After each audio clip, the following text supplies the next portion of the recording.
Hi అండి, welcome to జై Sriram packers Hyderabad. ఈ షిఫ్టింగ్ వచ్చేసి మన హైదరాబాద్ నుంచి వైజాగ్ అయితే చేశాము. సో ఈ షిఫ్టింగ్లో మనకు మేజర్ ఐటమ్ వచ్చేసి single door fridge and 6x6 bed, AC and దివాన్ అనమాట. సో కస్టమర్ వచ్చేసి మనకు 3 లేయర్ ప్యాకింగ్ కావాలన్నాడు. కస్టమర్ ఇంకోటి మనకు షేరింగ్ కూడా అడిగాడు. సో ఓకే సార్, మన దగ్గర షేరింగ్ కూడా పాసిబుల్ ఉంటుంది సార్ అని చెప్పేసి మనం అయితే టోటల్గా మనం కన్ఫర్మ్ అయితే ప్యాకింగ్ చేసుకున్నాము. సో కస్టమర్ ఒక క్వశ్చన్ అయితే వేశాడు, అమ్మ మనకు షేరింగ్లో ఎలాంటి సామాన్ మిస్ అవ్వ అంటే, లేదు సార్ మనం ఎక్కడికైనా పంపిస్తాము, మనకు దానిపైన ఎల్ఆర్ నెంబర్ అని ఉంటుంది సార్. ఆ ఎల్ఆర్ నెంబర్ బిల్ బట్టి, సో ఆ నెంబర్ బట్టి మీరు టోటల్గా మీ ఐటమ్స్ ఎన్ని ఉన్నాయో దాన్ని బట్టి మనం బిల్లు కూడా టోటల్గా రాసిస్తాము. ఆ ఎల్ఆర్ నెంబర్ చూసుకుంటే మీకు సరిపోతుంది సార్, ఎలాంటి డ్యామేజ్ ఉండదు అండ్ మనకు ఎలాంటి సామాన్ కూడా మిస్ అవ్వదు సార్ అని చెప్పాను. సో మనకు టోటల్గా కన్ఫర్మ్ అయితే ఓకే అన్నాడు కస్టమరు.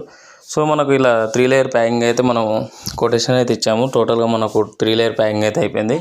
టోటల్గా మనకు 29 ఐటమ్స్ అయితే అయ్యాయి. సో మన దగ్గర షేరింగ్ ఉంటుంది, డైరెక్ట్ ఉంటుంది అండ్ వెహికల్ కూడా ప్రొవైడ్ చేస్తాము, ఓన్లీ ట్రాన్స్పోర్ట్ కూడా. సో కాకపోతే కస్టమర్స్ వచ్చేసి మనకు 3-4 డేస్ ముందు అయితే మనకు కన్ఫర్మ్ చేసుకుంటే మంచిగా ఉంటుంది. సో అప్పటికప్పుడు అంటే మనకు కొంచెం ఇబ్బంది అనమాట, ఎందుకంటే షేరింగ్ అంటే వెహికల్స్ అప్పటికప్పుడు దొరకవు. సో అక్కడికి వెళ్ళే వెహికల్ దానిలో ప్లాన్ చేసి వేయాలంటే మనకు 3 డేస్ 4 డేస్ కంపల్సరీ షేరింగ్ అంటే మాత్రం టైం పడుతుంది.